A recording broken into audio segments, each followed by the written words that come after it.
Hey everybody, this is Dan coming back at you December the 28th, Friday 2012. Hope everyone's having a great day. I'm still a little sick. Well, I am sick, not a little, I'm sick. But anyway, thanks for all the positive comments on my last video. You know, I love you guys. I want to give a special shout out to brother JT and Lisa, and also my man Rebuild the World. And all my other people, man. You know, I love y'all guys. I want to do a follow-up video because one of my good brothers, I call him, he had some very valid points on the last video, and some of his points were in reference to reparations.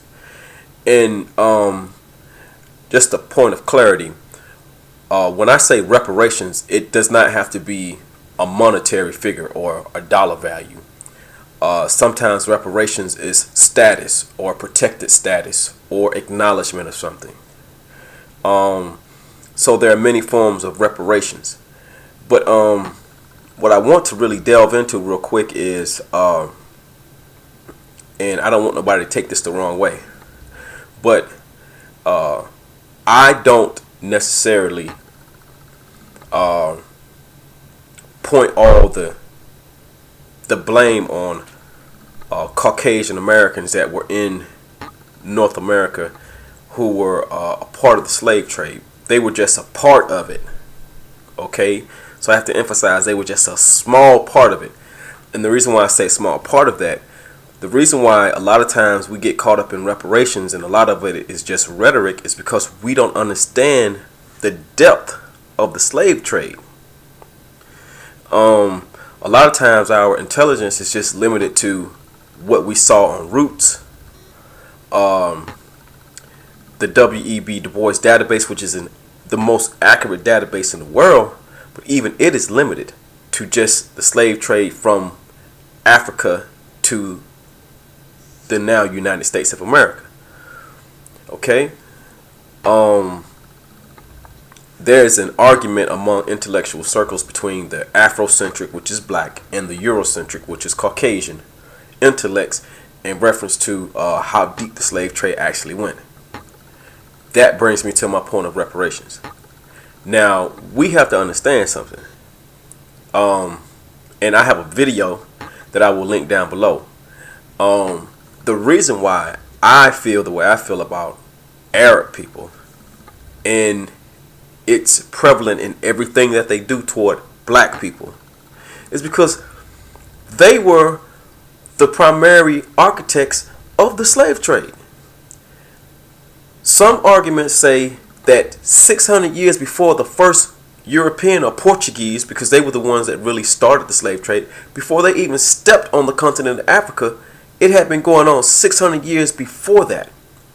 We know that the kings of Egypt had slaves, and there were no white men involved in that. Okay? Now, if I want to say that, let me say this. They also had Caucasian slaves. Okay? They had Caucasian slaves that they, in Arabic, is called Mamelukes. And these were white people that they had captured from places like East Russia, in East Europe. And these were white people, and they brought them back to the kingdom. And then they also had black slaves, which are called Nubians. Now, it's documented and known that the first independent Egyptian ruler, when he died, he had something like 24,000 Mamelukes, which are white slaves, and like 45,000 black slaves. Now, what were the primary uses of these slaves? Well, the slaves had their own class system, but the black slaves were fierce warriors. Hence the word Nubian warriors. But they were not Nubian warriors in the United States. They were Nubian warriors in the continent of Africa. Now that we've established that, we know that the white man didn't have nothing to do with that. So let's get that point of order clear. Okay, so in somewhere, let's fast forward, somewhere around about 1430s or whatever, the Portuguese started selling the African coast, looking not for slaves, but for gold. But when they got there, there was a market for slave labor that had already been established. It was entrenched. There were many slaver nations in Africa. The main slaving nation nations were located in what we now know as North Africa. Libya being one of the main ones. Okay, Chad. I mean, there were slaving nations that were taking whole village tribes of people from neighboring countries and bring them back to their country to do menial tasks and to also serve as soldiers in their armies, and which would later aid them in excuse me, further conquest of different countries in Africa. So I mean, we can't.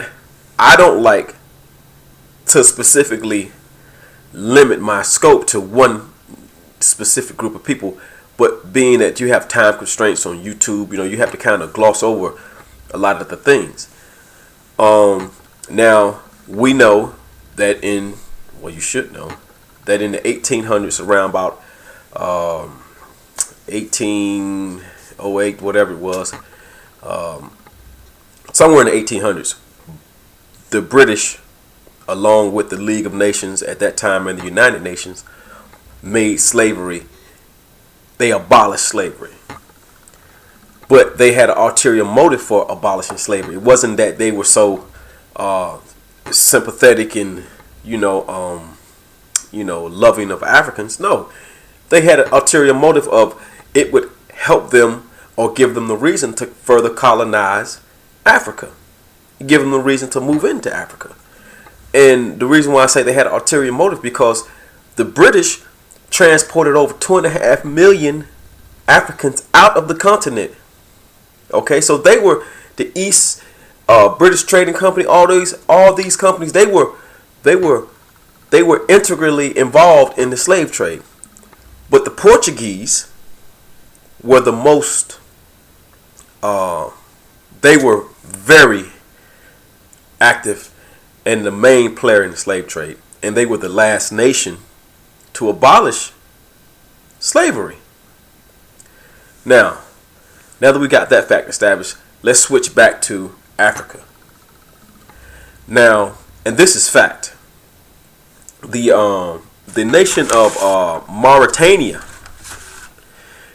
which is an African country, they still have slavery today. They still have slavery going on right now as I'm making this video.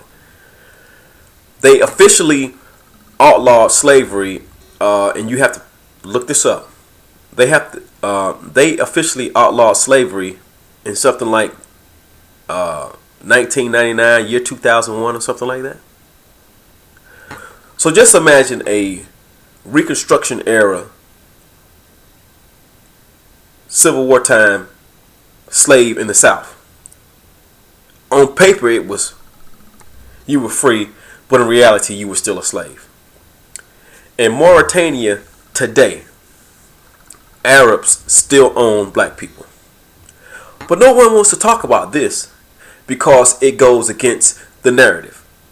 It's easy for people like Islamic leaders in the United States of America that have fiery rhetoric-filled speeches to bombast the United States government and to say this and to be so vocal about Muammar Gaddafi, who you already know how I feel about him. But Libya was one of the last countries to officially abolish slavery. They were a slaving nation. The ongoing conflict right now in Darfur, it's because of Arabs.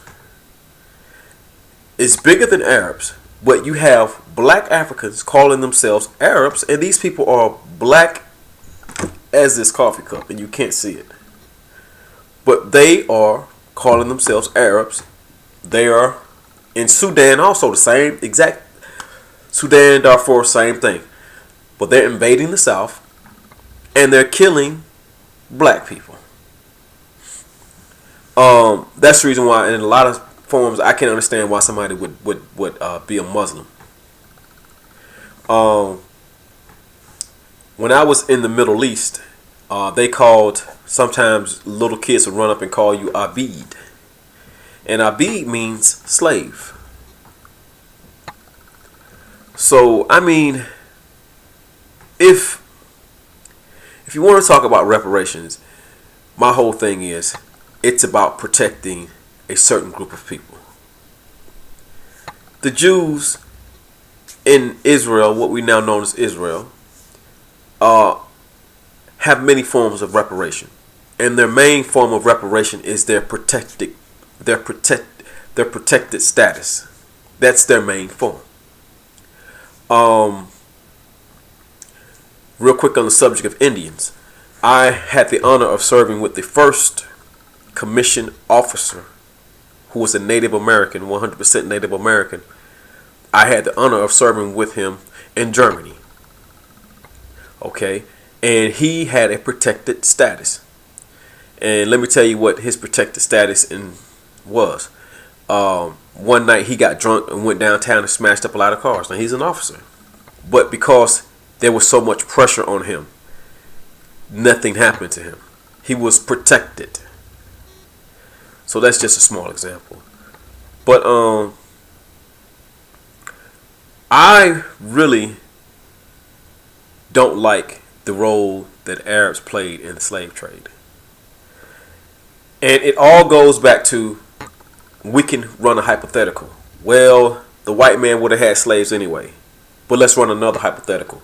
The white man would not have ever had slaves had the Arab rulers at the time had not enslaved Africans, and had the Africans not been complicit in enslaving their own people for their Arab masters.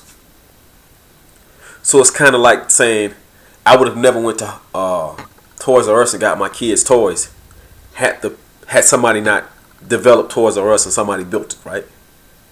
So you can't get one without the other. So if you want to blame one party, you definitely have to make the other parties accountable. And that's the only reason why I'm saying an accountability. We have to understand something. We cozy up to all the slaver nations. Saudi Arabia, who didn't abolish slavery until the 1960s. Let me get that clear.